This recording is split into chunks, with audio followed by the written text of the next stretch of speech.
38절에서 50절까지 말씀인데요. 우리 이숙 집사님 38절에서 첫 단락 41절까지 읽어주시면 우리 나머지는 같이 읽도록 하겠습니다.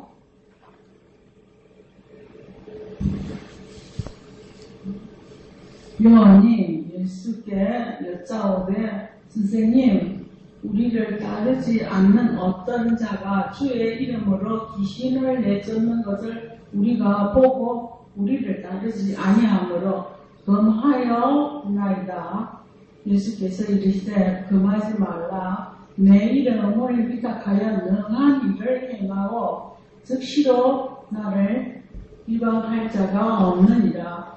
우리를 반대하지 않는 자는 우리를 위하는 자니라. 누구든지 너희가 그리스도에게 속한 자라 하여 물 한 그릇이라도 주면 내가 진실로 너희에게 이르노니 그가 결코 상을 잃지 아니하리라. 다 같이요. 또 누구든지 나를 믿는 이 작은 자들 중 하나라도 실족하게 하면 차라리 연자 맷돌이 그 목에 매여 바다에 던져지는 것이 나으리라. 만일 네 손이 너를 범죄하거든 찍어버리라. 장애인으로 영생에 들어가는 것이 두 손을 가지고 지옥 곧 꺼지지 않는 불에 들어가는 것보다 나으니라. 만일 네 발이 너를 범죄하게 하거든 찍어버리라. 다리 저는 자로 영생에 들어가는 것이 두 발을 가지고 지옥에 던져지는 것보다 나으니라. 만일 네 눈이 너를 범죄하게 하거든 빼버리라. 한 눈으로 하나님의 나라에 들어가는 것이 두 눈을 가지고 지옥에 던져지는 것보다 나으니라. 거기에서는 구더기도 죽지 않고 불도 꺼지지 아니하느니라. 사람마다 불로써 소금 치듯함을 받으리라. 소금은 좋은 것이로되 만일 소금이 그 맛을 잃으면 무엇으로 이를 짜게 하리요. 너희 속에 소금을 두고 서로 화목하라 하시니라. 아멘. 오늘 단락들을 보면 처음 시작할 때 요한이 먼저 이 말을 꺼내기 시작합니다. 우리가 잘 알고 있는 이 요한은 침례 요한이 아니라 예수님의 12제자 중인 한 사람인 사도 요한이라고 부르고 있습니다. 신약 성경이 완성되고 나서 요한복음 외에도 요한 서신들을 보면 요한이 가장 많이 반복해서 했던 말을 보면 서로 사랑하라는 말을 참 많이 합니다. 그래서 요한의 또 다른 별명을 뭐라고 하냐면 사랑의 사도 이런 말을 쓰기도 하죠. 근데 이게 대부분 요한의 노년에 쓰여진 거거든요. 나이 들어서. 근데 기억납니까? 이 요한의 형제가 누구입니까? 야고보죠. 야고보가 형으로 이렇게 추정이 돼요. 근데 예수님과 같이 공생애를 할 때 보면 수제자 3명을 12명 중에 뽑으면 베드로, 야고보, 요한이 가서 변화산 갈 때도 이 3명이 같이 가고 야이로 해당장 집에 들어갈 때도 이 3명이 같이 간단 말이에요.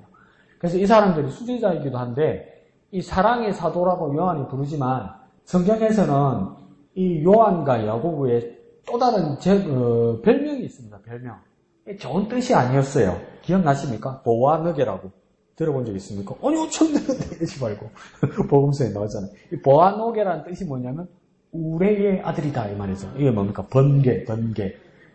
그 번개, 우리의 아들 이러니까 어떤 느낌 오세요? 막 강력하고 이런 뜻이 아니고요. 성격을 말하는 겁니다. 성격이 번개와 같다면 무슨 뜻이겠습니까? 급하다는 뜻이에요. 성격이 급하고 우리 동네 말로 성질 더럽다 이 말이에요. 이게 왜 이런 별명을 얻게 됐냐면 예수님께서 복음을 전했는데 어느 마을에 그 복음을 받아들이지 않았죠. 그럼 무안하기도 하고 서운하기도 하고 그게 또 강력해지면 뭡니까? 괘씸하기도 하겠죠. 근데 예수님도 참고 있는데 이 야고보와 요한이 예수님한테 뭐냐면 하늘에 불을 명해서 이들을 멸해 주십시오 이렇게 말한단 말이에요. 그때 예수님께 책망을 받거든요. 그래서 이 사람들의 별명이 보아너게, 우리의 아들 이런 소리를 듣게 돼요. 그러니까 예수님과 같이 다닐 때만 해도 그렇게 성격이 좋은 사람이 아니었어요. 근데 요한복음에 보면 자기가 자기를 쓰는데 치장을 많이 하고 베드로를 조금 더 나쁜 사람으로 쓰는데 예수님 입장에는 또 찐이게 찐이요. 근데 그러니까 나중에 복음서를 정리하고 교회를 대하고 자기가 사도로서 일하는 동안에 뭡니까? 사람이 변한 거죠. 그래서 뭡니까? 나중에 교인들이 요한을 보았을 때 뭡니까? 우리의 아들 보아녹이라는 이름은 사라지고 뭡니까? 사랑의 사도가 됩니다. 사랑의 사도. 그 여기서 우리가 알 수 있는 건 뭘까요? 우리가 큐티하면서 뭡니까? 나도 변해야 됩니다. 나도 변해야 돼. 막 이해해서 막 내가 막 성격이 급해서 그런데 나는 뒤끝은 없다니까. 남한테 그런 식으로 말하지 마요. 자기는 뒤끝이 없어도 당하는 사람은 상처가 깊어요. 그러니까 진짜 내가 타고나기를 그랬다고 말할 수도 있는데 그거는 나도 해당되는 건데 타고나기를 그랬다고 그래서 어렵다고 말할 수도 있는데 바뀌어야 되고 변해야 돼요. 내가 그리스도 안에 있으면. 내가 주님의 사람이면 이제는 내 삶이 내 영혼이 지옥 자식에서 하나님 나라 백성이 되었으면 환경이 바뀐 거잖아요. 영적 환경이 바뀐 거잖아요. 그러니까 나한테 이래요. 목사님 그거는 영적인 거죠. 아니 영적인 환경이 바뀌었는데 내 사회생활과 내 마음과 내 육신이 거하는 곳이 똑같다고요? 그걸 예수님이 전문 용어로 뭐라고 합니까? 누가 무엇하는 서기관과 바리새인들이 외식하는 서기관과 바리새인들이 그랬잖아요. 그 가짜라고요. 형식주의자라고요. 내가 진짜 하나님이 사람이 되었고 예수의 이름으로 구원받았으면 내 영혼이 그렇게 변화됐으면 내 성격도 변하고 내 말도 변하고 내 삶의 자리도 변해야 돼요. 여전히 그러면 그건 외식이에요. 외식. 쉽게 말할게요. 가짜예요. 가짜. 내가 구원받았는데 여전히 성질 급하고 남한테 말 함부로 하고 상처 주고 내가 놀러 가고 내가 만나는 사람 똑같고 내 하는 말 똑같고 그거 가짜예요. 가짜. 그걸 예수님께서 아주 훌륭하게 말씀하신 것이 외식한다는 말이지만 그냥 우리들이 쉽게 말하면 가짜예요. 가짜. 가짜. 근데 요한 보십시오. 변합니다. 그런데 오늘 본문에서는 뭡니까? 요한이 또 사고칩니다. 예수님한테 칭찬받고 싶었을 거예요. 그죠? 전도하러 갔는데 어떤 사람이 예수 이름으로 귀신을 쫓더라. 그러니까 뭐 우리가 상상하면 그러겠죠. 너 내 편이구나 뭐 이랬겠죠. 그럼 따라오라 그러니까 이 친구들이 말하니까 안 해. 이런 거. 그러면 완전 지가 애들이죠. 그럼 너 하지 말마 이러는 거야. 네 특허권이 있고 저작권이 있는데 뭐 예수 이름으로 예수님이 제자도 아니고 예수님 앞에 사명도 받은 것도 아니고 보냄도 받지 않는데 너 우리 편은 아니잖아. 함부로 저작권 쓰지 마. 저작권 침해야. 이렇게 했으니까 예수님 저 잘했지요. 못하게 했어요. 잘했지요. 그러니까 예수님 뭐니까 그래 내 제자다 이래 안 하고 뭐라고 그럽니까?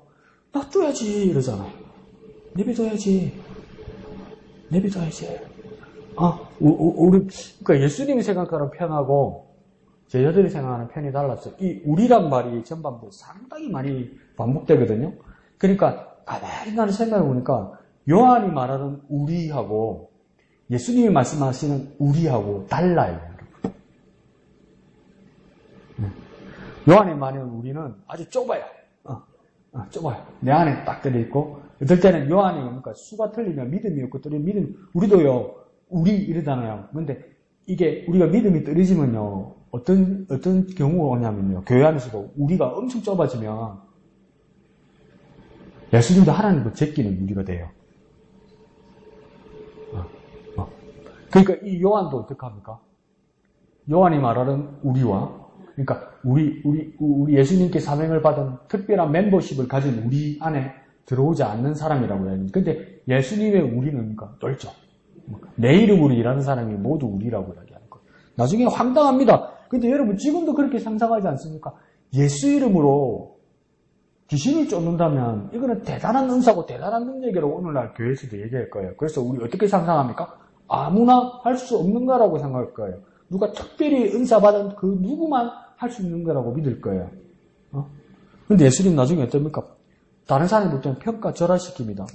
끝에, 이게 41절 끝에 가면, 누구든지 너희가 그리스도에게 속한 자라야 물 한 그릇이라도 주면 내가 진실로 내게 이르노니 그가 결코 상을 잃지 아니라. 아니, 귀신 쫓는 이야기 하다가 물 한 그릇 주는 사람하고, 이거 그러니까 동격입니다. 예수님 입장에 볼 때는 예수님의 우리는 누구냐면요. 그리스도 이름으로 물 한 그릇 대접한 거하고요. 예수 이름으로 귀신 쫓는 거하고요. 같다고요, 이게. 같다고요, 여러분. 그러니까 훌륭한 능력이고 훌륭한 은사죠. 예수 이름으로 귀신을 쫓는다 하면 그 사람 진짜 하나님의 특별한 은혜를 받았고 특별한 능력을 받았다고 말할 수 있죠. 그런데 내 손에 내가 정말 내 형편을 따라서, 그렇지만 내가 최선을 다해서 누구를 향해서 그리스도 이름으로 대접하고 그에게 전도하는 일과 그를 영접하는 일을 했으면 하나님 앞에서 볼 때는 뭡니까? 저울이 똑같다고요. 똑같다고요. 아유, 너 이거 너무 말렸다. 안 됐다. 이거 하지 말자. 자, 여러분 할 것만 했는데. 자, 왼쪽 제목 봅시다. 내가 요즘 정신을 못 차리네. 자, 왼쪽 제목 다 같이 읽어볼 거예요. 시작. 작은 자로 사는 삶. 작은 자. 그러니까 작은 자는 두 가지 관점이 있는 것 같아요. 예수님 입장에서는. 작은 자로 살아야 된다는 것도 있고 작은 자를 무시하지 말라는 말도 두 가지가 있는 것 같아요. 내가 작은 자가 되어야 하고 그렇지만 또 내 상대에 작게 보이는 사람을 무시하지 말라는 것. 그 무시당하거나 무시하는 걸 뭘로 표현합니까? 오늘 본문에서는 실족이죠. 실족. 밑에 작은 두 줄 파란색 한번 읽어볼까요? 시작. 예수님은 작은 자 하나라도 실족하게 하지 말고 자신을 잘 지켜 실족하지도 말라고 하십니다. 나아가 정결한 하나님의 제물로 서로 화목하게 살라고 하십니다. 그래서 실족이란 말을 두 번을 사용하면서 남에게 실족하게 하지도 말고 우리 자신도 오니까 실족당하지 말라. 그 실족이란 말을 요즘 우리 쓰는 말로 뭐로 바꿨으면 좋을까요? 그렇죠? 뉴스에도 나오잖아요, 그죠? 밤에 보니까 누가 변사체로 돼 있다, 겨울에, 죽고 있더라. 그걸 무슨 사람입니까? 실족자 대부분 그러죠. 발 잘못 디뎌서 넘어져서 쓰러져 죽은 것 같다. 그럼 실족이란 말을, 여기는 예수님이 말하는 이 실족은 어떤 비우고 상징적인 표현일 거란 말이에요. 그런데 그냥 우리가 쉽게 하는 말로 실족을 지금 우리말로 바꾸면 어떤 걸까요? 말하면 알 건데 여러분도 알고 있어요. 뭘까요? 실족? 뭘까요? 시험 드는 거. 시험 드는 거. 시험 들었다 이러면서 뭡니까? 교회 안 나오고. 시험 들었다 하면서 예배 안 하고. 시험 들었다 하면서 뭡니까? 목사님 이야기한다. 눈 감고. 해놓고, 대단한 소리 아니면 다 시험 들은 거 아니에요? 시험 들은 거. 근데 내가 만약에, 그렇게 열심히 전도하고, 그렇게 열심히 예배하고, 그렇게 교인들하고 잘 대하고, 막 서로 친교하고, 교주하고, 형제자매하고 잘 대하다가, 내가 시험 들어가지고, 교회 예배당에 와가지고, 목사님 설교하고 있는데, 딱, 8개하고 딱, 얼마나 잘하는 건 보자. 그리고 목사가 막 이야기하는데 뭡니까? 자꾸 이러면 뭡니까? 옆에서 누가 보면 뭡니까? 그 사람도 놀라겠죠. 그럼 그 사람은 나 때문에 어떻게 됩니까? 시험 들죠. 시험 당하죠. 그러니까 남을 시험 들게 할 수도 있고, 내가 시험 당할 수도 있고, 시험 들 수도 있고, 이게 뭡니까? 실족하고 같은 말이죠. 그걸 세상 말로는 뭐랄 거예요? 그 말을 내 어른들한테는 못 쓰게 하는데, 한번 쉽게 한번 이야기해 봅시다. 저 사람 시험 들었다. 그걸, 가족이나 친구들 입장에서, 근데는 뭐라고 이야기합니까? 저거 시험 들었다. 이런 이야기 안 하잖아요. 교회 이야기하니까.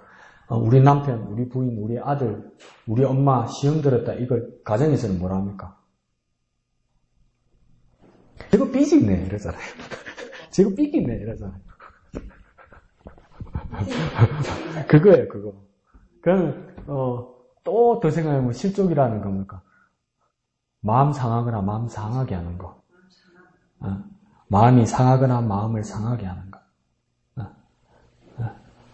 교회에서 이야기하니까 영혼에게 상처 주는 거. 그러면 영혼에게, 사람 마음에 상처 주는 것이 가장 큰 무기가 뭘까요, 여러분? 내가 만약에 누구에게 상처를 줬다. 내가 누구에게 상처를 받았다. 뭐 때문에 상처 주고 뭐 때문에 상처 받던가요? 말이요, 말. 말 때문에 상처 주고 말 때문에 상처 받아요. 성경에서 그걸 뭐 많이 쓰는 말입니까? 혀 이러죠, 혀. 그게 뭡니까? 말 조심해야 돼요. 아무 말이나 하면 안 돼요. 그 말 때문에 상처받고 상처 주고 말 때문에 실족당하고 실족하고 이러는 거예요. 그리고 말은 잘하는데도 실족할 수 있어요. 왜요? 말하고 행동하고 다르면. 그 말이 왜 사람의 마음이나 사람의 삶이나 사람의 영혼에까지 실족하고 시험들게 할까? 왜 그럴까요? 사람의 말이 누구를 닮아서 그래요. 누구 닮아서 그럴까요? 사람의 말이? 하나님의 말씀을 닮아서 그래요.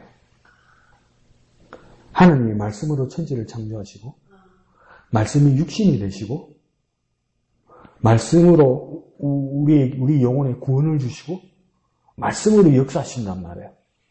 그걸 우리가 담기도 하고 그걸 우리가 흉내를 내기도 하고 그것이 우리가 영향을 주기도 한단 말이에요. 하나님이 말씀으로 천지를 창조하시고 없는 것을 있게 만드시고 심지어 보이지 않는 말씀이 육신이 있어 보이게 되게 하시고 우리가 부대끼기도 하시고 말씀이 우리 영혼 안에까지 들어오시고 다 뭘로 하는 겁니까? 말씀하니까 그러니까 하나님을 그냥 일반 말로 하면 뭐 하나님 말이 그렇다는 거예요. 하나님 말이. 에이, 목사님 하나님을 왜 말? 아니 그냥 일반적으로 말하면 뭡니까? 이게 하나님 말이 그렇다는 거예요. 그러니까 사람 말도 뭡니까? 그 하나님을 흉내낸다고요.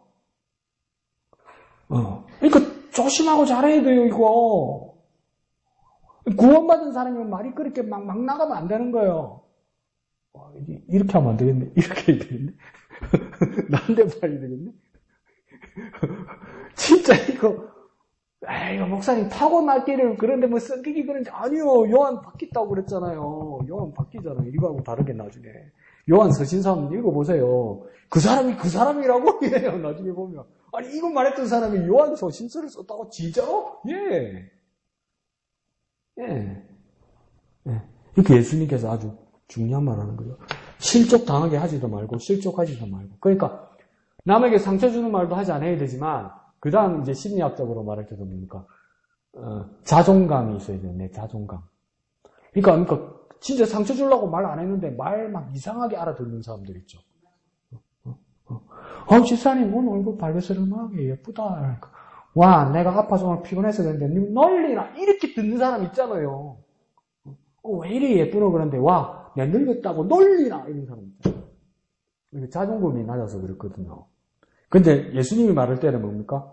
그런 식으로 말하지 않는데도 실족 당하지 마라. 아니 심지어 나를 공격한다고 그럴지라도 이 자존감을 키워서 뭡니까? 든든하게 견디라는 거 말하는 겁니다. 저것 때문에 내가 시험 당하고 저것 때문에 내 믿음이 떨어졌다. 그렇게 핑계 댈 수 없다고 이야기하는 거예요. 나중에 예수님 뭐랍니까? 누구든지 인제의 말을 듣고도 실족할 사람이 있을 거라고 이야기했잖아요. 실족 당하지 않았으면 좋겠지만 이렇게까지 말씀하시잖아요. 예수님이 누구 자빠지고 누구 넘어지거라고 누구 죽으라고 말씀하시겠어요? 말해도 듣는 거예요 이게. 예수님이 해도 이래서 안 듣는 거예요. 예수님이 이랬는데 죽어라 예수님 내보고 그랬다 이러는 거예요 이게. 그럼 실족 당하는 사람도 책임이 있는 겁니다 이게. 저것 때문에 이렇게 핑계 댈 수 없다는 거예요. 아주 중요한 말 같아요. 그러니까 지금 오시기 전에 그죠? 우리가 한 단계 이렇게 막 밖에서 이렇게 켜켜이 쌓이고 훈련받아서 변화된 우리의 모습으로 주님 앞에 나아가야죠. 제삿말로 저거 봐라 지꼰족 개목 좀 다 그대로다 이러면 안 돼요 이거 예수님 사람인데 저거 그대로다 옛날 그대로다 이러면 안 돼요 이거. 절대 안 돼요. 그 다음 밑에 줄에 보면 나아가 정결한 하나님의 제물로 화목하게 살라고 하십니다. 이게 나는 동그라미 3개 쳤네요. 정결, 제물, 화목. 1. 정결, 2. 제물, 3. 화목. 이게 뭐냐면 어디에 해당되는 거냐면 맨 마지막 단락 소금에 대해서 이야기하는 겁니다. 소금의 역할에서 1. 정결, 소금의 역할 2. 제물, 소금의 역할 3. 화목. 이렇게 그걸 다 요약해 두신 것 같아요. 네, 좋습니다. 양재 집사님 한번 들어볼까요?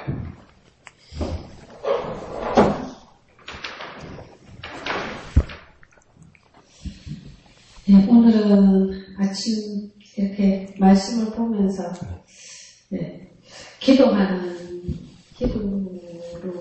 내 마음을 더 정결해야 되겠다는 생각이 더 드는 날이기도 했습니다. 작은 자로 사는 삶으로 이렇게 제목을 보면서 여기 42절에서 48절 말씀을 이렇게 보면서 그래 상대성을 이렇게 보게 됐어요. 나도 이제 다른 사람과의 사이에서도 이렇게 상처 주는 이런 것도 있지만 또 다른 사람 통해서 나도 상처받는 경우도 있더라고요. 그래서 정말 제가 상처받을 때는 언제나 내 영혼이 약할 때라든지 안 그러면 내 몸이 아플 때 아니면 내 마음이 이렇게 좀 힘들 때, 이럴 때가 많이 있어가지고, 그래요. 오늘 이 말씀을 보면서, 정말, 이렇게 많이 네 종이 너를 범죄하거든 찍어버려라, 네 발이 너 범죄하거든 찍어버려라, 이런 것 같으면서, 정말 우리가, 이 모든 말씀으로 인해서 좀 더 회개하면서 우리 마음이 먼저 정결해야 되겠다. 말씀으로 회복돼야 되겠다. 아니면 내 육신을 조금 더 건강을 지켜야 되겠다는 생각을 하는 하루였고요. 그래서 우리 여기 보면 제목을 보면서 믿는 자를 실족하게 하지 말라. 이 제목을 들으면서 그래. 나도 그들을 위해서 좀 약하게 보이는 사람한테 또 기도하며 격려하며 우리 말 조심도 해야 되고 이런 생각도 들면서 그래. 그러면서 우리가 그들이 이제 걸림돌이 아니라 디딤돌이 되게 해달라고 기도하는 이 하루의 시작이었고요. 그래서 오늘도 지금 출근하면서 이제 사람들을 이렇게 만날 때 정말 그들에게 정말 내 언어로, 내 행동으로 이렇게 좀 이렇게 상처 주는 이런 생활이 아니라 정말 주님의 향기를 날릴 수 있는 그 하루가 되었으면 정말 디딤돌이 될 수 있는 그런 생활이 되게 해달라고 오늘 기도하는 하루였습니다. 네, 감사합니다. 그래서 아주 중요한 말씀 하셨는데요. 걸림돌이 되지 않고 디딤돌이 되는 같은 돌인데 어떤 거는 걸림돌이 되고 어떤 경우에 디딤돌이 되는 같은 돌이라면 남에게 도움이 되는 남을 받쳐줄 수 있는 디딤돌이 된다는 건 집사님 말씀하신 것처럼 내가 먼저 든든한 사람이 되어야 되는 거죠. 나도 실족당하지 않는 사람이 되어야 되는 거죠. 내가 실족당하지 않는 사람이 되어야 남도 실족하지 않게 할 수 있다는 거죠. 아주 좀 진보적으로 말하는 예수님을 더 인간적으로 대하려고 하는 어떤 신학자들 입장에서는 우리가 지난번에 묵상을 한 내용이지만 예수님께서 수로보니게 여인을 만났을 때 귀신 들린 자기 딸을 도와달라고 그럴 때 예수님께서 아주 심한 말을 하시잖아요. 주인의 상에 떨어지는 아이들을 위한 음식을 개들에게 던질 수 없다. 그렇게 말할 때 예수님이 왜 그렇게 말씀하셨을까 할 때 그 앞에 사건들을 보면 예수님께서 계속 배척을 당하시거든요. 그래서 이제 이방 땅으로 들어와서 좀 쉬려고 그랬는데 이 상황이 터지다 보니까 어떤 분들은 뭐라고 하냐면 예수님께서 인간적으로 너무 힘들고 피곤하고 짜증나셨을 것이다. 그래서 그렇게 막 날카로운 말씀을 하신 것 같다. 근데 그 여인은 모든 것을 긍정적으로 받아들이니까 예수님께서 그 사람을 받아주고 예수님의 말도 변하게 되더라는 거죠. 그걸 보면서 지사님이 중간에 지나가다가 아주 중요한 말씀 하시는데 뭐냐면 내 몸도 튼튼해야 되겠다 이렇게 말씀하셨잖아요. 그게 공감이 가는 게 뭐냐면 우리가 대부분 현대인들은 정신적인 신경증들을 작게든 크게든 다 앓고 있어요. 앓고 있어서 어떤 사람이 뭐냐면 우울증이 너무 심해서 정신과 의사인 자기 친구 의사한테 이렇게 진단을 받으러 갔는데 우울증인 자기 친구에게 의사가 뭐냐면 약도 안 주고 치료도 안 해주고 특별히 처방전도 안 주고 친구한테 진짜 중요하게 뭔 말을 했냐면 이야기를 가만히 듣고 있다가 지금 집에 가서 제일 맛있는 밥을 한 그릇 잘 먹으라고 그러더래요. 근데 그게 뭡니까? 근데 반신반의했는데 자기가 진짜 먹고 싶은 밥을 먹고 나니까 기분이 좋아지더래요. 그러니까 사람 몸이요 마음에까지 영향을 미쳐요. 근데 그 친구는 며칠 동안 밥을 안 먹은 거예요. 스트레스 받아서. 그러니까 몸이 피곤해지면 마음도 떨어져요. 그 마음은 뭡니까? 가장 이 중간에 있으면서 뭡니까? 이 브릿지 다리와 같거든요. 그러면 내 몸 때문에 마음도 다운되고 마음도 이렇게 막 떨어지면 내 영혼도 뭡니까? 흐려진단 말이에요. 그러니까 내 몸을 튼튼히 하는 거 참 중요합니다. 내 건강을 챙기는 거 참 중요하고요. 그러니까 유교에서도 신체 발부 수지 부모로부터 받은 것이니까 손끝 발끝 하나 정말 잘 감싸야 된다고 여기잖아요. 우리는 그러니까 하나님으로부터 지원받은 것이 영혼만 지원받았습니까? 육신은 지원받지 않았습니까? 하나님 흙으로 사람을 지으셨는데 하나님 주신 이 몸이니까 진짜 아끼고 잘 쓰고 그래야 돼요. 그러니까 술 먹고 담배 피지 말라고. 이제 나중에 다음 세대 가면 목사가 그런 설교도 해야 될 거예요. 제발 마약하지 말라고 이런 세대가 올 거예요. 너무나 이제 일반인들에게 많이 있거든요. 그게 그러니까 그걸 잘 지키고 그 하나님 주신 것을 잘 보호하고 잘 써야 그러니까 내 혼과 내 영혼까지도 그러니까 잘 건전해지는. 그 집사님 말씀 정말 중요한 거예요. 건강하게 내 몸이 건강한 거. 그게 뭡니까? 어디를 타고 들어갑니까? 내 영혼이 하나님 앞에 건전해지는 그 길로 가는 거죠. 정말 중요합니다. 그리고 이제 막 무시무시한 이야기 나오죠. 찌급비라, 막 빼비라, 손 한 짝, 막 다리 하나 없고 애꾸로 천국 가는 게 낫다. 눈 두 개 달고 지옥 갈래? 이제 막 이렇게 상상한단 말이에요, 사람들이. 그러면 어떻게 됩니까? 그러면 천국 가면 정상 인간이 없겠네요. 전부 눈 하나 없고, 뭐 팔 하나 없고, 다리 하나 없고, 찌뚝찌뚝 전부 이러겠네요, 목사님. 그런 이야기일까요? 그럼 뭘까요, 이게? 존 스토트 같은 경우에는 이 부분을 주석을 하면서 뭐라고 그랬냐면, 진짜 찝어버리든 빼어버리든 잘라버리든 뭡니까? 이전에 제약된 삶을 완전히 단절해야 된다고 얘기해요. 그러니까 이게, 여러분 가만히 생각해보시면, 내 손이 이렇게 유용한데 이게 나빠서 더 이상, 근데 그렇다고 그럽니다. 막 그 도박 중독 걸린 사람들 있잖아요. 이렇게 핫도장 같은 카드 같은 거 잡는 사람들. 내가 다시는 안 한다고 그러면 부인이 니하고는 안 산다. 이혼할기다. 이러는데 아이고 여보 내 다시는 안 할 거라. 내가 다시는 노름하면 내가 당신 아들이다. 막 자꾸 이러잖아요. 그래서 부인 보라면서 막 돌로 막 손을 막 찢고 막 부수 이러잖아요. 그럼 어떻게 하는 줄 아세요? 나중에 발가락에다 핫도장 끼고 해요. 손 자른다고 안 되더라고. 손 찍는다고 안 되더라고. 그러면 뭡니까? 예수님께서 이게 찍어버리라, 빼버리라 이 말은 뭐냐면, 진짜 진짜 그 습관과 삶의 방식을 진짜 단절하라는 건데, 어느 정도로 예수님 말하는 거냐면, 찍히고 잘리고 아플 정도로 그렇게 단절하라는 겁니다. 그냥 수월하게 저절로 없어지고, 수월하게 저절로 단절된다. 자꾸 그렇게 가르치는 분도 있어요. 뭐 그런 사람이 있다고 간증도 하는데, 여러분 주의를 보십시오. 예수 믿었다고 담배가 저절로 끊어지고, 예수 믿었다고 술이 저절로 끊어지고, 예수 믿었다고 이전에 세상 삶이 저절로 사라지던가요? 아마 있다고 그렇디다. 근데 그렇던가요? 여전하지 않던가요? 여전하지. 근데 그 왜 여전할까요? 술을 끊으면, 교회 다니는데도 술을 끊으면, 담배를 끊으면, 나한테 뭐라는데, 목사님, 사는 땅이 없어요. 이래요. 그게 뭐냐면, 내가 교회는 열심히 다니고 믿음 생활은 하겠는데, 여전히, 술을 끊고 담배를 끊는 건 뭡니까? 고통스럽다는 거예요. 이해는 해요. 그러니까 손을 찢듯이, 다리를 자르듯이, 눈을 꽂듯이 고통스러운 거 다 알아요. 근데 그렇게 찢듯이, 버리듯이 사라지지, 그렇게 고통을 감내하고 찍어버리란 말이에요. 그러니까 내 이전에 주님을 몰랐을 때 내 이전의 삶과 습관들 찍어버리라는 거예요. 근데 그 찍어버리는 게 고통스럽고 아프고 힘들 거라는 거예요. 힘든 거 감내하고 감수하라는 거예요. 잘라버리면 흉터 남겠죠. 흉하죠. 근데 그렇게 아플 정도로 하라는 거예요. 그러니까 아픈 게 무서워서, 고통스러운 게 무서워서, 더 쉽게 말할까요? 그렇게 하면 사는 게 너무 심심해서, 너무 무리해서 그대로 그렇게 하면서 교회 다녀야 되겠대. 그렇게 하면서 예수 믿어야 되겠대. 그러면 뭡니까? 그거 달고 예수님 뭐라 합니까? 분명히 지옥 간다 이렇게 말하는 거예요.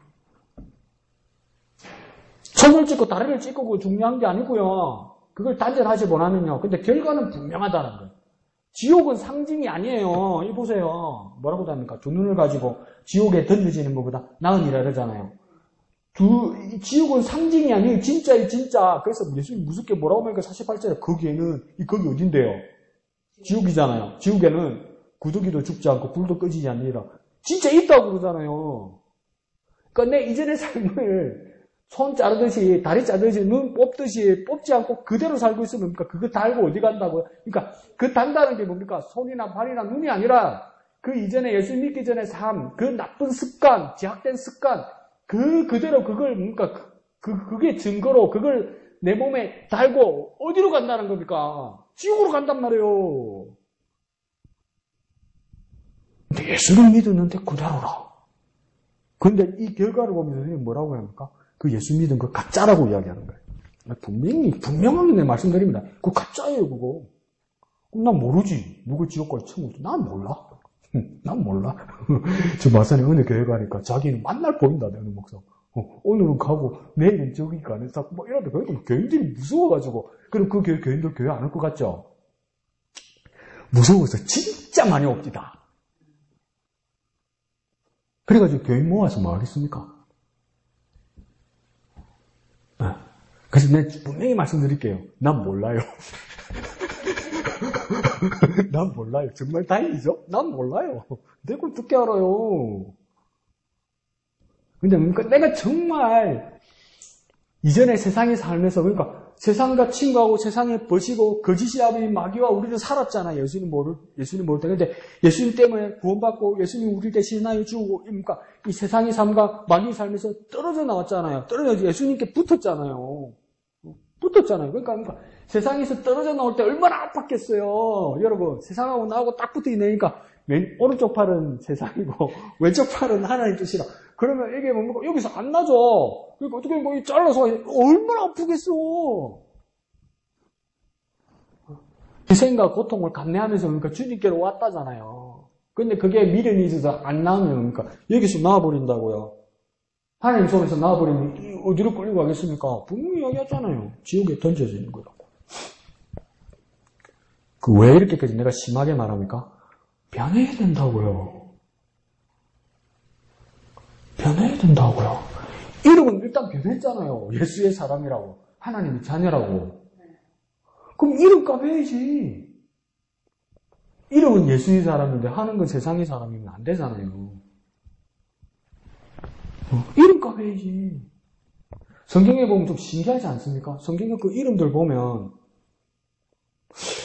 이름은 이렇게 지어서 이 사람이 이렇게 살다가 이렇게 죽었나 할 정도로 이름대로 살잖아요. 이름대로. 맞죠? 그래서 야 이거 죽고 나서 이름 지은 거 아닌가? 이런 의심이 들 때도 있죠. 그죠? 이름대로 살고 이름대로 죽잖아요. 그러면 성경은 그렇게까지 무시무시하게 말하는데 우리는 이름 바꿔주셨잖아요. 하나님의 자녀로 예수의 사람으로 이름 바꿔주셨으면 그렇게 살아야지. 그러니까 바뀌고 변화해야 되잖아요.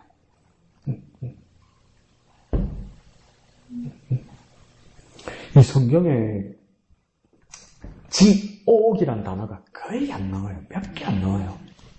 그 중에 이거 하나 나온 거예요, 여러분. 지옥의 상징성은 많아요. 뭐 불못, 유황, 이런 말은 지옥이란 단어가 그렇게 잘 안 나와요. 근데 그 잘 안 나오던 게 이번에 빽하게 나왔단 말이에요. 몇 개 안 나오는 것 중에. 이거 뭡니까? 이거 진짜라는 얘기예요, 여러분. 아무리 뭐 내가 다른 걸로 치장하고 포장해가지고 이건 아니다 이렇게 말할 여지가 없어요, 여러분. 이건. 근데 워낙 저와 여러분의 학력이 높아지다 보니까 뭐 문학적이고 뭐 은유적이고 뭐 상징적이고 이건 진짜예요, 여러분. 다른 건 뭐 다 그러더라도 이건 진짜란 말이에요. 그럼 막 정신 바짝 들지 않습니까, 여러분? 그러니까 예수님 심하게 말씀하시는 거예요. 찍어버리고 빼버리라는 거예요. 고통스러울 거라고 이야기하는 거예요. 그걸 단전하고 이전에 내가 익숙했던 삶에서 떠나오는 게 얼마나 고통스럽고 아프겠냐고 말하는 거예요. 알고 있다고 말하는 거예요, 예수님. 그러니까 예수님 뭐랍니까? 그거 떼내려고 어떻게 했습니까? 그 이전에 붙어있던 삶을 떼내려고 예수님이 죽으셨잖아요. 그 죽을 만한 일이라는 거예요. 죽을 만큼 고통스러운 일이라는 거예요, 그게 여러분. 여러분 삶이 세상에 살면서 주님께로 돌아오는 그 징검다리, 그 다리에 뭡니까? 죽음이라는 그게 있었다는 거예요. 진짜 그 사이에 십자가가 있었다는 거예요. 죽음이 있었다는 거예요. 생명을 얻는 것도 있지만 생명을 얻기 위해서는 죽음이라는 게 있었다는 거예요. 죽음. 그러니까 뭐에 대해서 죽은 겁니까? 죄에 대해서 죽은 거예요. 세상에 대해서 죽은 거예요. 근데 왜 여전히 세상의 방식으로 살면 큰일 납니다. 협박 많이 하네. 그걸 예수님께서 아주 중요하게 하시는 말씀 같네요. 그래서 하루하루 내가 변화된 것을 봐야 되는데 이걸 어떻게 확인하겠습니까? 그러니까 불교에서는 스님들이 잘 가르쳐주죠. 참선하면 된다고 하죠. 내 자신을 이렇게 계속 이렇게 보면 보인다고 이야기하는. 근데 우리도 뭡니까? 주님 앞에 아침에 일어나서 푹 기도하고 밤에 자기 전에 푹 기도할 때도 뭡니까? 이게 내가 일기 쓰듯이 이렇게 생각한단 말이에요. 내가 오늘 하루 아침에 일어나서 어떻게 살았고 어떻게 살았네. 이런 거는 잘 됐네. 이런 건 잘못했네. 이렇게 된 건 감사하네. 이러고 잘 썼잖아요. 그걸 딱 들고 대광사 스님한테, 주지 스님한테 가보세요. 대광사 주지 스님이 뭐라는 줄 아세요? 참 잘했어요. 이래요. 왜 그런지 아세요? 불교하고 똑같은 거 했거든요, 지금. 왜 그럴까요? 내 자신을 잘 고찰했잖아요, 지금. 어? 이건 잘했고, 이건 잘못했고, 이건 감사하고, 이건 다행이고, 이거 있죠. 잘 고찰했잖아요. 그 뭐가 빠졌어요? 하나님 말씀이 없잖아요. 나 혼자 고찰하고, 나 혼자 반성하는 거, 그건 주님 앞에서 의미 없어요, 여러분. 그리스도인인 건 의미 없어요. 날마다 행해주시는 말씀으로 그것이 거울이 되어서 이건 잘 됐고 이건 못 됐고 이건 이렇게 나아가야 되고 이건 이렇게 감사하고 그 기준이 뭡니까? 내 양심이 아니라고요. 내 자신의 고찰이나 참선이 아니라고요. 하나님의 말씀에 이건 잘 됐고 내가 잘했고 이건 잘못됐고 이건 이렇게 살아야 되는 거나 이건 이 뜻이거나 이렇게 돼야 되는 거예요, 여러분. 근데 예수 믿는 사람이 그냥 이건 좋고 이건 감사하고 막 이렇게 샀거든요, 요즘. 감사하다 그러거든요. 뭐가 어떻게 감사한데? 몰라. 그냥 기분이 좋아서 감사하대. 다행이라서 감사하대. 그 하나님 뜻은 어디 있는데요? 그거 들고 가면 대강사 주신 사람이 참 잘했어요 하고 도장 찍어준다니까. 왜 안심하겠습니까, 주지 스님이? 하나님 말씀이 없이 하니까. 아, 그래야 되나? 또 이러면 안 돼요. 그러면 큰일 난다는 소리예요, 여러분. 그러니까 뭡니까?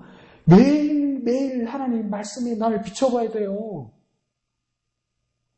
오늘 아침에 일어나서 뭐 하셨어요? 1구 예배 오셨나요? 9시 뉴스 보셨나요? 인간시장인가 그거 봤나요? 그거는 다 보는데 하나님 말씀은 아침에 드라마 6곡은 다 봤는데 하나님 말씀은 그건 그때 달라요. 이러면 안 되는 거예요, 여러분. 매일 내게 주시는 말씀으로 날 비춰보고 내가 어떻게 가야 될지 지표가 이게 거울이 돼야 돼요. 이게. 좋습니다. 잘 되겠지. 예, 목사님. 저는 그 30절에 보면 내 이름을 의탁하여라고 하는 그 말씀이에요. 그것이 물론 예수님을 따르지 않는 사람들이 그 주의 이름으로 이렇게 그 능력을 이렇게 행하는 그런 상황을 그 예수님께서 말씀하시는 그런 부분이기도 하지만 과연 나는 그 예수의 이름에 대하여서 얼마나 그 이름을 의지하고 의탁하고 또 붙잡고 또 예수님의 그 이름의 권세와 그 능력들을 이렇게 사모하고 또 그것을 우리의 믿음의 그러한 열매들로 이렇게 만들어내는가. 실질적으로 과연 그럴 때보다 그러지 못할 때가 훨씬 더 많지는 않은가. 심지어는 그 42절에 있는 말씀처럼 나를 믿는 작은 자 중에 하나를 실족하게 하면, 그러니까 내가 안 믿으니까 또 내가 사용하지 않으니까 내가 어떤 그 능력들이 없으니까 또 그 사람들에게까지도 보여지는 것들이 실족하게 하는, 그러니까 실족한다라고 하는 이 말이 어떤 면에서는 그 예수의 이름을 놓치게 하는 그런 상황으로 이렇게 우리 사역들이 이렇게 진행되어져 나가는 것은 아닌가. 믿음을 잃어버리는 것, 예수의 이름을 잃어버리는 것. 근데 그것이 누구 때문이냐면 예수의 이름을 의탁하지도 않는, 이름을 멀리 구경만 하는, 아니 그것에 대해서 어떤 머리로는 이해는 되는데 더 이상 어떤 내 삶들 속에서 어떤 영향력도 끼치지 못하는, 다른 사람에게뿐만 아니라 나한테도 이렇게 끼치지 못하는 그런 어떤 모습이 되어지지는 않았는지. 그래서 그 부분들을 다시 한번 이렇게 생각해 보게 됐습니다. 예, 감사합니다. 그래서 여기 예수님께서 앞에 말씀하셨던 것, 누구든, 금하지 말라. 내 이름을 위탁하여 능한 일을 행하고도 즉시로 나를 비방할 자가 없다. 이렇게 말씀하실 때, 내 이름, 곧 예수 이름을 의탁해서 능한 일을 했다. 의탁해서 능한 일을 했다니까. 이게 사실은 어폐가 있는 말입니다. 일반적인 종교나 일반적인 어떤 능력자들 입장에서는 이게 말이 안 되는 소리예요. 의탁한다는 건 자기에게는 아무런 근거도 없고 자기는 아무 능력이 없다는 거예요. 그죠? 근데 그래서 자기는 가진 게 없고 자기는 할 수 없어서 예수 이름에 의탁했다. 의지했다. 근데 결과는요, 능한 일이 일어났다. 이 말은 뭡니까? 능력이 나타났다. 이 말이에요. 근데 능력은 자기가 배양해야죠. 자기가 훈련해야 돼. 나타나는 게 뭡니까? 일반 사람들이 말할 때는 그게 능력이란 말이에요. 근데 하나님의 나라에 하나님의 백성의 일들은 뭡니까? 능력이 나타나는 방법은 내가 훈련하거나 내가 배양해서 나타나는 능력은 없다는 겁니다. 뭐 해야 되는 겁니까? 예수 이름을 의지해야만, 예수 이름을 의탁해야만 일어나는 일이다. 이 말입니다. 그런데 이 사람들이 요한이 보는 판단 기준에서는 뭡니까? 우리 전도단 예수님의 제자 안에 안 들어가는데 예수 이름을 의탁해서 예수 이름을 의지해서 능력이 나타난다. 이럴 때 요한이 비판하는 점은 뭐냐면 그냥 예수 이름 써먹는 거다. 예수 이름을 그냥 빙자하는 거다. 예수 이름을 사용하는 거다. 그래서 나쁜 거다. 이렇게 생각한 거죠. 근데 이걸 또 잘못 해석하는 분들은 뭐라고 이야기하냐면 누구든지 그냥 믿음 많이 없어도 그냥 예수 이름으로 하면 일들이 다 일어난다. 이렇게 말하는 사람도 있어요. 그런데 이걸 조금만 더 생각해 보면 사도행전에서 스게와 제사장의 아들들 이야기가 나와요. 그 스게와 제사장의 아들들이 뭘 했냐면 어떤 귀신 들린 사람에게 내가 바울이 빙자하는 예수 이름으로 귀신을 쫓아냈단 말이에요. 근데 어떻게 됐습니까? 그 귀신이 내가 바울도 알고 내가 예수도 아는데 너 누구냐 하면서 그 귀신 들린 사람 그 귀신이 뭡니까? 예수 이름을 빙자하던 그 스게와 제사장의 아들들을 뭡니까? 도로 덮치고 더 억압하고 막 더 괴롭혔다고 이야기하잖아요. 그러면 스게와 제사장의 아들들도 예수 이름으로 했단 말이에요. 근데 여기 사람도 예수 이름을, 주의 이름을 의탁해서 예수 이름으로 했단 말이에요. 그럼 뭐 차일까? 여기 나오는 사람은 예수님의 12제자는 따르지 않는데 예수 이름을 의탁해서 능한 일, 능력이 나타났단 말이에요. 근데 사도행전에 스게와 제사장의 아들들은 뭡니까? 예수 이름을 의탁했는데 귀신이 나가지 않았단 말이에요. 귀신이 다 말하잖아요. 예수도 하고 바울도 하는데 니는 뭔 놈이냐 이러잖아요. 그럼 뭐 차일까요? 근데 이건 우리가 이제 상상의 영역이죠. 추측의 영역이죠. 왜 여기서는 능력이 나타나고 왜 저쪽에서는 능력이 나타나지 않았을까? 똑같이 예수 이름으로 했는데 예수 이름으로 안 할 수가 아니에요. 똑같이 예수 이름으로 했잖아요. 근데 왜 누구는 나가고 누구는 안 나갔을까? 그대로 말하면 진짜 의탁했기 때문이겠죠. 진짜 이쪽 사람은 진짜 의탁했기 때문이겠죠. 그럼 진짜 의탁한다는 말이 뭘까요? 믿음이겠죠. 그럼 여기 사람들은 믿음이 있었던 사람인가요? 저쪽 사람은요? 믿음이 없고 그냥 진짜 저쪽이 빙자했던 사람인 거죠. 그럼 우리에게 진짜 중요한 건 뭡니까? 그 예수 이름에 대한 절대적인 신뢰와 절대적인 믿음이 있어야 돼요. 그리고 내가 배양할 수 있는 것이 아니라 뭡니까? 내가 의지해서 주님의 능력으로 예수의 이름으로 한다는 건 그 예수님의 능력으로 옮긴다는 거예요.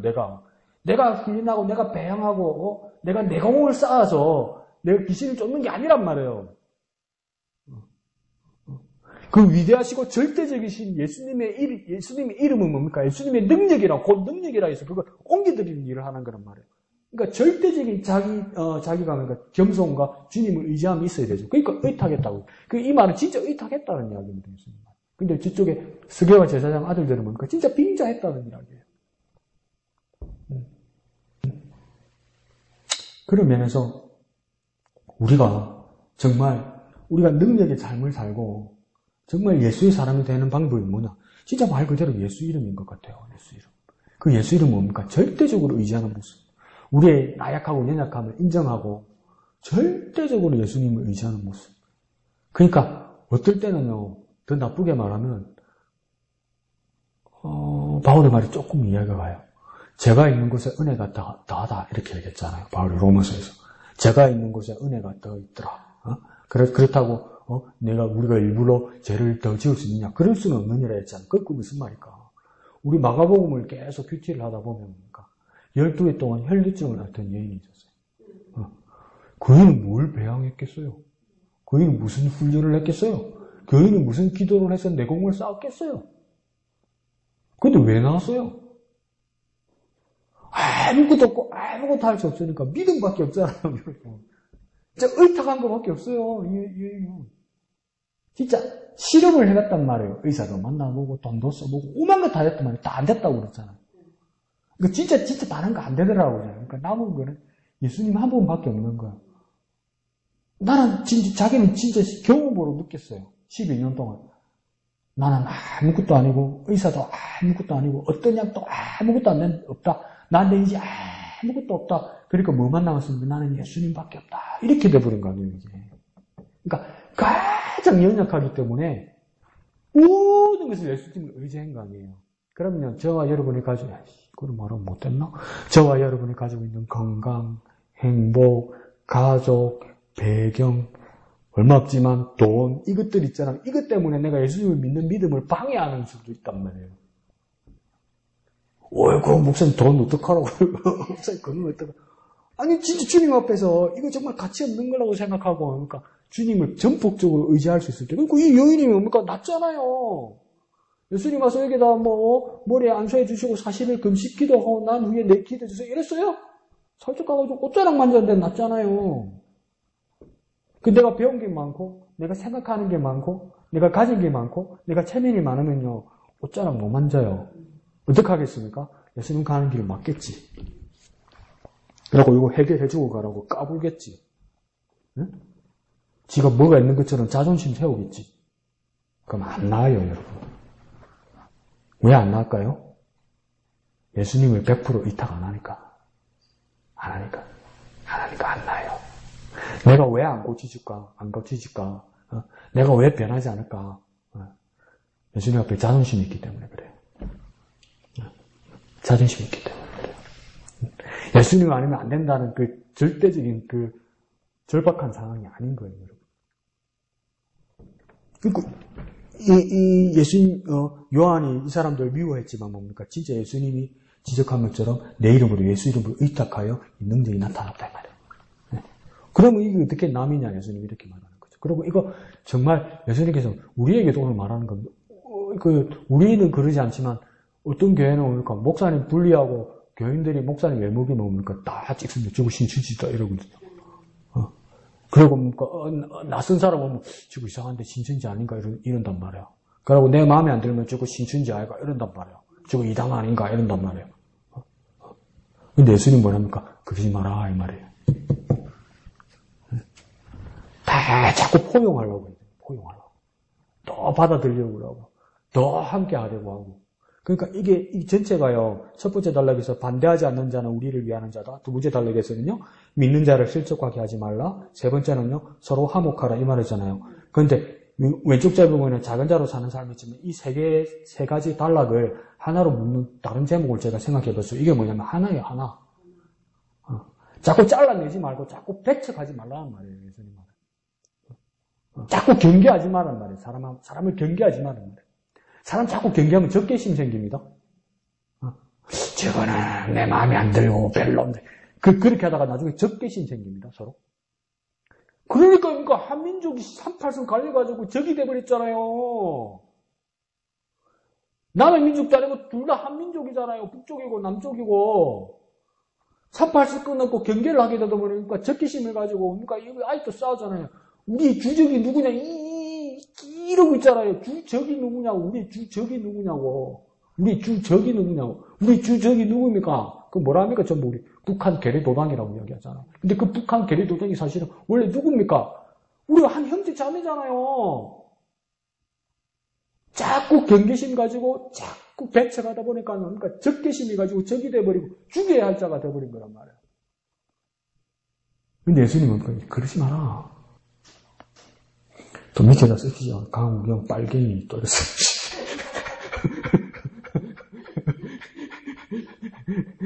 그래서 집에 가서 내일 큐티할 때는 한 가지만 팁 드릴게요. 그 49절에 보면 사람마다 불러서 소금을 치듯함을 받으리라 이래놨잖아요. 불 나왔네. 그러니까 앞에 47절에 지옥에 던져지는 것보다 아니라 거기서 죽지 않고 불도 끄지지 않으니까 여기도 불, 밑에도 불, 48절에도 불, 49절에도 불 이러니까 48절에 지옥 말하는 거니까 49절에도 불은 지옥 말하는 건 이 지옥 아닙니다. 48절에 말하는 이 불은 지옥 맞아요. 근데 49절에 말하는 이 불은 지옥 아닙니다. 그러니까 이거 소금하고 정결하게 하는 이 이야기예요. 소금 이야기하려고 불한 거예요. 그러니까 그 뒤에 나오는 49절에는 불은 좋은 뜻이에요. 좋은 뜻. 그러니까 그렇게 하면 그러니까 마가복음이 16장으로 짧다 보니까 빨리 요약하다 보니까 말이 조금 거칠고 매끄럽지가 못한 게 조금 있어요. 그런 부분에서 여러분 오해 안 했으면 좋겠어요. 그러니까 밑에 불은 좋은 뜻이고 위에 불은 지옥을 말하는 그 무서운 뜻을 말하는 겁니다. 그래서 오해하지 않으면 집에 가셔서 큐티 한번 또 정리하셔도 더 큰 은혜로 더 깊이 생각할 수 있습니다. 똑똑치도 오늘 했는데 내가 또 하라고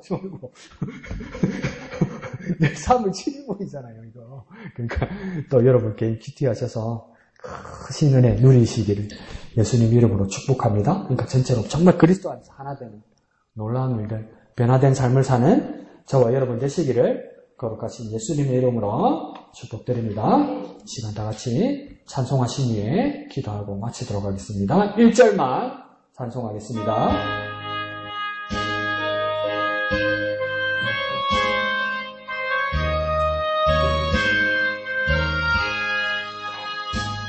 너희 마음에 슬픔이 가득할 때 주가 위로해 주시리라.